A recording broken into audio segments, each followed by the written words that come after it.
What is up, my Lorcana Goons, and welcome back to the Lorcana Goons channel. My name is Kevin, and we're going to go over 20 plus cards that I think are going to be impactful in the new upcoming Archazia's Island meta. Archazia's Island is going to be available at your local game store on the weekend of March 7th, and 2 weeks after that, you're going to find it at Target and other big box retailers. So there's a couple cards that are going to be legal for tournament play starting very soon, like this Show Me More. This is a 2-cost Amethyst action card that says each player draws 3 cards. Love that effect. Very quick, very to the point. Both players draw 3 cards. Probably a card you can use in your aggro decks. Maybe you have a hyper aggro yellow purple deck that can benefit from this, or amethyst steel. You know, you can take control of the board early on and then use this to draw into your goats, your white flowers. Maybe even a ruby amethyst burn deck. You might want to use this instead of something like amethyst chromacon. You're going to be able to draw 3 cards, but you do give your opponent 3 cards. It's such a good card though because it only costs 2 ink, which is really low for the inability like this, kind of like finders keepers, right? The reason you might not care though in an aggro deck is because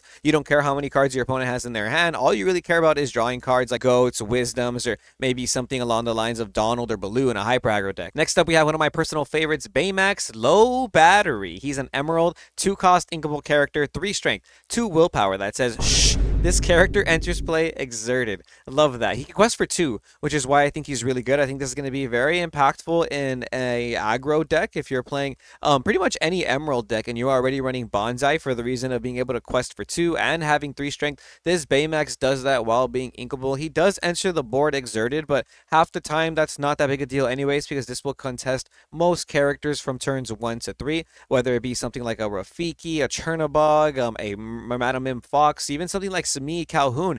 This Baymax will contest that. So it will come into play exerted. That Calhoun will eat it up, but it will be banished from the Baymax even through that resist. So it gives more options to some aggro decks like Emerald Amber, in my opinion, to be able to play some of these cards on turn 2. This is kind of like the Sleepy, but it has a better strength rather than a higher willpower, for example. I like this too. This mechanic of bigger characters, characters that are stronger, I guess, but their drawback is that they come in exerted. Very interesting. I like that Emerald gets more to questers too because you can combine this in a variety of emerald aggro decks. Maybe you're playing an emerald sapphire aggro deck and you just need more characters that can quest for 2. You could throw this Baymax in there. Speaking of 2-cost cards, Sapphire Coil, a 2-cost item that has just been the talk of the town since it's been announced. It's a pretty simple effect that says during your turn, whenever a card is put into your inkwell, you may give chosen character -2 strength this turn. Now, obviously, you're playing this in Sapphire, so you can do this more than once, possibly even 3 to 4 times per turn, depending on how your turn is playing out. We all know Sapphire players personally. They can optimize their plays so that they can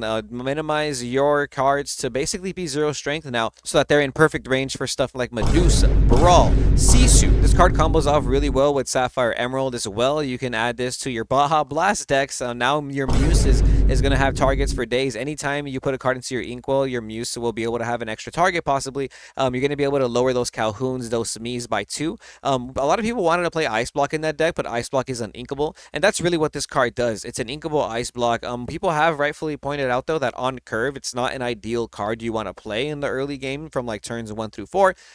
If you want to have like a perfect Sapphire curve, Ice Block really is the way. But Sapphire can kind of control the early game with other cards that we've seen before, like with Queen of Hearts, with Super Goof, cards like that. So really, like, even in the mid and late game, this card is still really good. Sapphire Steel might be able to take advantage of this card depending if they're playing a more item-oriented build. Oswald becomes a lot better because there's way better items like this in the meta now. Cards like Queen Diviner probably become more relevant because of cards like this. But yeah, believe it or not, this isn't even the best Sapphire card that we have in the set. But let's talk about some dual ink characters. So this is probably one of my favorite dual ink cards that I think is going to be meta relevant. Giant Cobra Ghostly Serpent.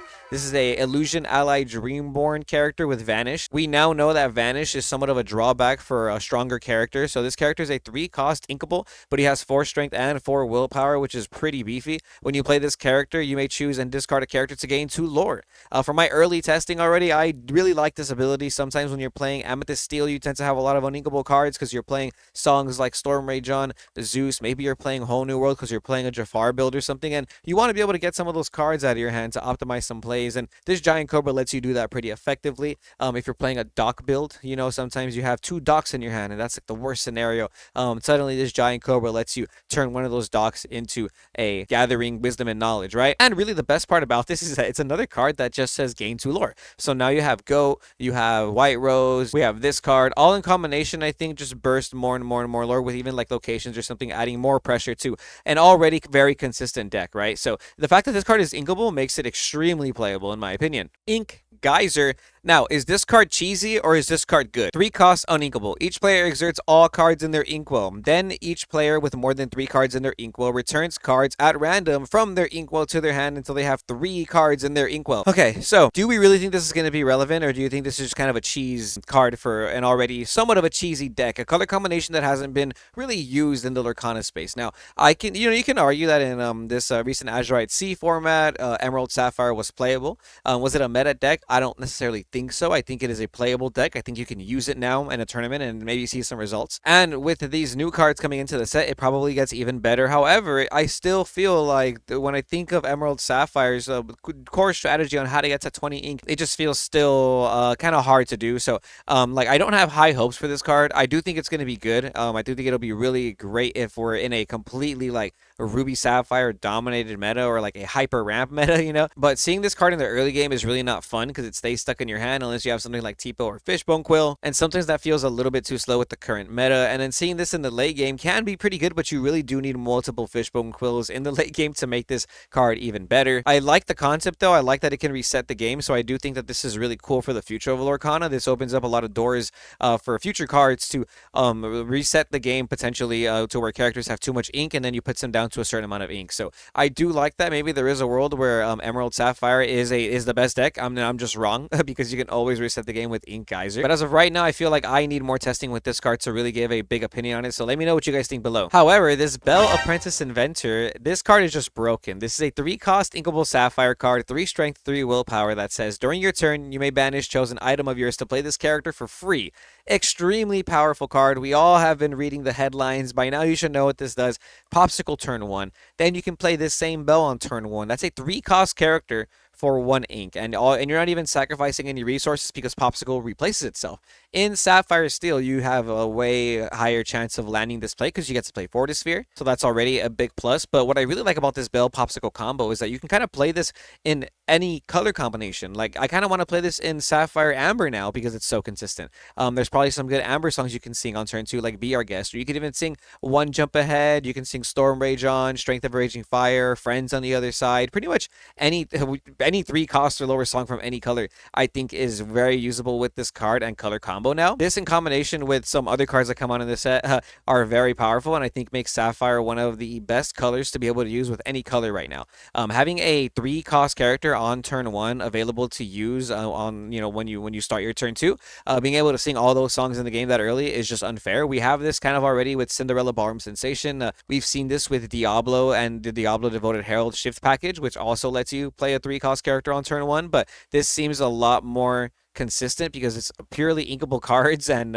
overall doesn't feel like there's any drawback to having this. I have seen some arguments that it's not the best in the world though, because in the later game you simply just have a 3-cost character that has 3 strength and 3 willpower, but these are perfect stats for, in my opinion, for a good Lorcana card, a 3/3/3, and even drawing into this later games and playing this for free by popping one of your items potentially, which you might want to grab back from Tamatoa anyways, is a free character in my opinion. So even in the later game, I think this still has potential. Queen Jealous Beauty. I think this card is underrated. It's a 4-cost inkable, a legendary, 4 strength, 3 willpower. No, I don't think this is going to be like the talk of the town $40 legendary or nothing. I do think though that you can play this in some Amethyst decks, maybe Amethyst Steel, maybe Ruby Amethyst even. Has an ability that says exert. Choose 3 cards from chosen opponent's discard and put them on the bottom of their deck, then gain 3 lore. If any princesses were moved this way, gain 4 lore instead. It is pretty cool. I first thought about using this in some decks because of the way people are playing the Sapphire Popsicle Belle combo. A lot of times if you can set this up and there's a world where this survives and you can shuffle back in some of those items before they become relevant in the later game. This also lets you shuffle in cards like Lilo, the Escape Artist. You could even shuffle in cards that your opponent may not want to draw in the later game, like the 1-cost Goons of Robin Hood or Kita. And right now it doesn't seem like it's too hard of a stipulation to have 3 cards in the opponent's discard pile with the amount of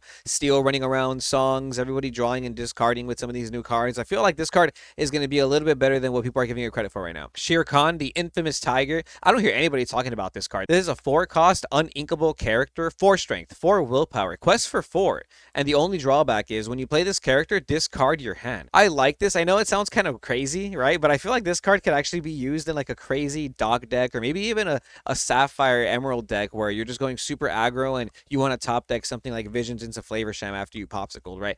Being able to quest for 4 with 4 strength, 4 willpower, and only costing 4 seems kind of wild. Maybe Emerald Steel as well. There's a world where you play this and then you just draw a dock on top and you can start drawing cards again. There's a world where this card is good and I haven't figured out why, but I know this is going to be good in the future. Let's talk about a card that I know is good today. This is Gontu, the Experienced Enforcer, 4-cost uninkable, 2 strength, 4 willpower. He's an alien captain, which is very relevant for me. When you play this character, characters can't exert to sing songs until the start of your next turn. Has a second ability that says each player pays 2 ink more to play actions or items. This doesn't apply to singing songs. So if you play Naveen, you can, play your songs for free. That doesn't matter. Or you can sing songs normally. But if you don't have characters to sing or a Naveen or something, you have to pay 2 more to play any action. So that's a 5-cost Friends on the other side, a 5-cost Strength of a Raging Fire, a 6-cost Zeus, right? Pretty crazy. Or items as well. So you got to pay 3 for your popsicles. You got to pay 5 for your fishbone quills. Gontu out here taxing people for playing their songs and their items. This pretty much hits every deck in my opinion. It's up there with Pete Games Referee. I want to say this card is going to be like played in 3 and 4 ofs in decks because of how powerful this is. And this stacks. So if you have 2 Gontus on board, players got to pay 4 basically more extra for the next actions or items. So this ability does impact you as well, which means that you can't rely on actions or items when using this Gontu, but you can do some plays where you use Pleekly and put your own Gontu into the inkwell, and then bam, you can start using actions again. Shout out Zach Stone for that tip. We got Lady Miss Park Avenue. This card's pretty good. 5 costs uninkable, 4 strength, 4 willpower. She's a shift 3 that says when you play this character, you may return up to 2 character cards with cost 2 or less from your discard to your hand. And she quests for 2. So I don't know if you're actually going to shift this character. I don't think the 1-cost lady is that worth it. But personally, I like this card with Just in Time. I wish they would have made better lady cards in the deck, but this card with Just in Time is still pretty good. Or playing this on turn 5 is still pretty nice. Being able to grab back 2 piglets or a piglet daisy or 2 daisies in the later game after your opponent was already struggling to get rid of them. And in the late game, it's a really good way to kind of get back some resources when you've been kind of slowing down. Because that tends to happen with a lot of these aggro decks. You lose a lot of steam in the late game and you'd run out of resources, but cards like Lady let you grab back, multiple resources from the discard pile, which are heavy hitters like the Piglet and the Daisy. So your opponent has to start outing each card back to back to back, and if they don't, eventually you're going to land some lore. Speaking of aggro decks and aggro strategies, we have Thunderbolt the Wonder Dog, the puppy shift character, 5 cost stinkable, 3 strength, and 7 willpower, which I think is a crazy stat line. Can quest for 2 and has Bodyguard. So I think this card's pretty good. I don't know if the puppy deck will be like that real, to be honest, but I think the ability to play a puppy on turn 2 and then shift that puppy on turn 3 into this guy is pretty strong. There's probably a world where you play the canine treats card, the item that gives your puppies extra willpower, so that your turn 2 puppy survives, and then on turn 3 you can play this, sing a 5-cost or a 4-cost song like how far will go. This is a really hefty body. Yeah, it dies to the classic Medusa. It's going to die to Sapphire Coil and Sisu and stuff like that, but outside of that bubble and just in general, like, this is a pretty stacked shift line to have a character like this on turn 3, and I do think that this card is maybe not going to be super relevant in the coming format, but if we get some like really good puppy cards, this card's going to carry the deck for sure. Some other cool dual ink cards to go over: Mushu the Majestic Dragon, a 5-cost inkable, 4 strength, 4 willpower character. Those are some good stats, by the way. 4/4. We love to see 4 strength and 4 willpower in this meta. Whenever one of your characters challenges, they gain resist +2 during that challenge, so not too bad. On turn 5 you can play this and all of your characters are going to be able to survive their challenges. However, most good players, once they see this in your deck, they're going to know, turn 5 is coming. I can't exert my characters because Mushu is going to come down and he's going to get some good trades. But even with this Mushu on board, it's going to, let your opponent know that they can't quest without giving your characters the ability to have resist in that challenge. So pretty good effect there. A second effect though, and this is another good one. During your turn, whenever one of your characters banishes another character in a challenge, gain 2 lore. So, post turn 5, or even if your opponent's not reading it, you can play this Mushu, and when you do start making these nice trades, you're going to start gaining some extra lore, which is pretty nice. He's a dragon too. Maybe they make more dragon support in the future, and you got to respect cards that have 2 effects. I think that's pretty nice personally. Will this make Red Steel a meta relevant deck? I'm not too sure, but I hope I'm wrong, and I hope this is a meta deck. To be honest, I wouldn't put my money on this card being the reason why Red Steel becomes playable, but I do think you can play this, and I do think this will see some tournament play. I am very confident Ruby Steel will be played in this meta, though. Lady Cluck, Protective Confidant. A very simple card, a dual ink of Sapphire Steel, 5-cost inkable that says Bodyguard and Ward. It has a can quest for 1, 2 strength, and 7 willpower. So this card can get hit by Brawl, can't get hit by Sisu, but yes, big Sisu and Be Prepared will eliminate this card. I still think this card's pretty good, though, in an aggro strategy. If you're playing an aggro Sapphire Steel deck, this Bodyguard Ward character is going to stick on the board for the most part in the early game, especially if you're ramping into that 5 ink. Bagheera, Guardian Jaguar, another 5-cost character that I think is good in some aggro decks. It's pretty good. I think it's good in like most Steel decks, actually. It's a 4 strength, 3 willpower. 4 strength, very relevant, like we've been saying in this meta. A Bodyguard character that says during an opponent's turn, when this character is banished, deal 2 damage to each opposing character.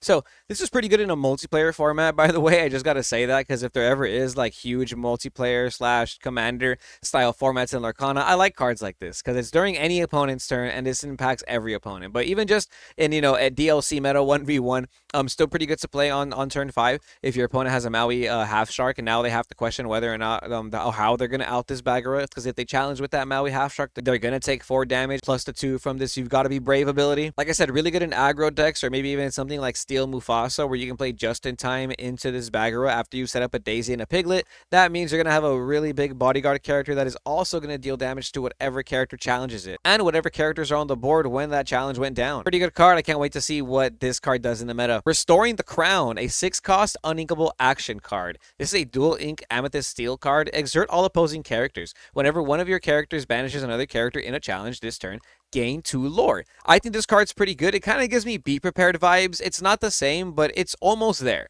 It's a little bit better than Grab Your Swords, in my opinion. For sure, Amethyst Steel has the ability to set up some pretty heavy-hitting characters with foxes and snakes. Characters that will let you get good trades like Pluto, Smee, and Lawrence. And if you know their deck isn't playing like any big board removal, you can rely on this Restoring the Crown to be able to exert all the opposing characters and then be able to challenge them. And not only will you have the ability to basically challenge every opposing character, you're going to be able to gain extra lore on top of that, which is just broken. What I really like about this card, though, is that this feels like an AoE for Amethyst that a lot of people have been waiting for. I've been waiting for a mass purple removal, like a mass Amethyst card that says exert all opposing characters. I didn't think they would make it in a Steel, like an Amethyst Steel combination card. Yeah, so it does limit how you can use this card. But maybe that's what makes the card good, is that it's like a limited power ability where you can't use it in everything. You can only use it in Amethyst Steel. But I can see how this can be used to your advantage in Amethyst Steel deck. So I kind of want to test this out. Unfortunately, it is uninkable, and you need to have characters for this card to be good. So you probably can't play more than 1 or 2. Baymax the Giant Robot. First universal shift character in Lorcana. 6 cost uninkable, 5 strength, 5 willpower. Quest for 2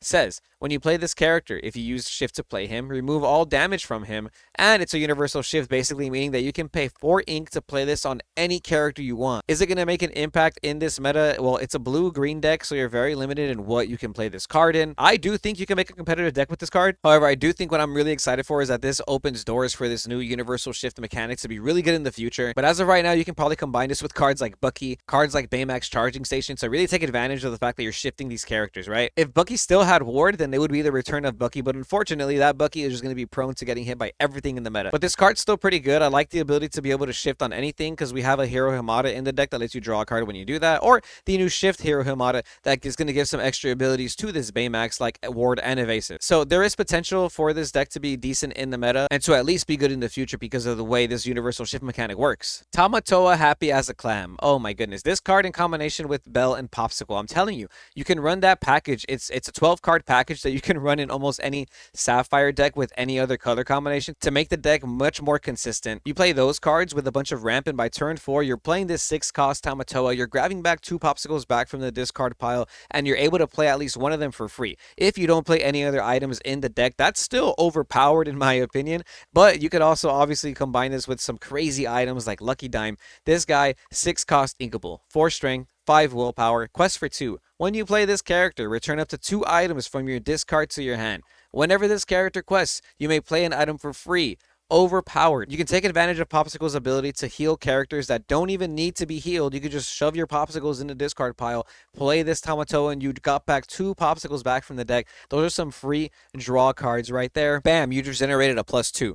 Next turn, you can quest this, play a lucky dime for 7 ink. Bam, you just saved yourself 7 ink. But like I said, you can combine this in so many decks. I do think that it makes Sapphire somewhat of a universal color. So I'm really excited to try this combination of cards out in every color across the board. A lot of crazy lines have been opened up with these new cards. Ms. Bianca, the Unwavering Agent. She's a 6-cost inkable character, 5 strength, 5 willpower. If you have an ally character in play, you may pay 2 less to play this character. I think this is really good in something like a Sapphire Steel deck with Whole New World, because you can play Tipo on turn 2, ink extra. You have 4 ink on the next turn, and now you can play Miss Bianca because your Tipo is an ally. There's a world where this is really good because you're playing a 4-cost, 5-strength character on turn 4. That's inkable as well, so in the future you could just get rid of her. She can sing songs like Whole New World, Let It Go. It's nothing too extraordinary, but there is a world where this is very relevant in the future. Donald Duck, the Flustered Sorcerer, one of the legendaries in the set. Amethyst, a 7-cost, uninkable Amethyst card. 5 strength, 6 willpower, quest for 3. Has a very interesting ability that says opponents need 25 lore to win the game. This card can just slow the game down, literally tell your opponent, no, you don't win next turn. You actually have to have 5 more lore. The biggest problem, though, is that if your opponent gets to 20, 21, 23, doesn't matter, and then they remove this Donald from your side of the board, then they win the game, because then once this Donald Duck leaves, they no longer need 25 lore. This card feels a little too gimmicky, mainly because it's uninkable. If this card was inkable, it would be so good. It would be played in 3 or 4 ofs in most Amethyst decks, but being uninkable, I think, makes it borderline unplayable. I don't think I want this in my deck. Yeah, instead of trying to prolong the inevitable of losing the game by making my opponent gain 5 extra lore, I'd rather just have cards in my deck that make me win the game. Here's the Hero Hamada. We talked about the Armor Designer. He's a shift 5, 4 strength, 6 willpower, which I think are really good stats. Quest for 3 and says your floaterborn characters that have cards under them gain evasive and ward. Very specific ability. Your characters need to have cards under them, meaning they need to be shifted, basically. So not the best ability, but I do think this could be good in the future. Giving cards ward and evasive at the same time is really powerful. Diablo is already a very hard card to out in most decks, so imagine giving that Diablo ward. You need evasive characters to be able to challenge that character. Otherwise, you can only get rid of it with something like Grab Your Swords or Be Prepared. And that we're just talking about Diablo. Imagine applying that to bigger and bigger floatborn characters. So I don't know if it's going to be that good in this meta, but this is going to be good in the future meta, I think, for sure. Especially if we get more and more floatborn characters to combine with this Emerald Sapphire strategy. Questing for 3 is also really good if you have 4 strength and 6 willpower, right? Return of Hercules, or as a lot of people like to call it, Show and Tell, a 5-cost inkable action card that says each player may reveal a character card from their hand and play it for free. So a lot of people reference this card to a card from Magic the Gathering that does the same thing. This card is very interesting. I think this card can lead to some muddy plays, some cool combinations, but really what I like about this card is that you can combine this with cards like Diablo, cards like Ursula that let you look at your opponent's hand. And if you know your opponent's hand is lackluster, and if you know they don't necessarily have a good character to play when you activate Return of Hercules, you can take advantage of that and play something like a 6-cost Genie, or maybe even a 9-cost Prince Philip. There's some pretty cool cards you can play that basically ensures that no matter what the outcome is, your character is going to survive and theirs won't, like Maleficent Monstrous Dragon, Mother Gothel, Hades, even Genie on the Job. I think this card opens up a lot of doors to some pretty neat plays. I can't wait to see what people cook up with this card, and really I do think that you can take advantage of this card if you use it strategically rather than aggressively. And last but not least, I want to talk about the Mulan Disguised Soldier. She's a 1-cost inkable steel card, a 2 strength, 1 willpower card that says when you play this character, you may draw a card, then choose and discard a card. I think we just power crept Simba, the future king. This card's infinitely better than Simba unless you're going to be shifting Simba.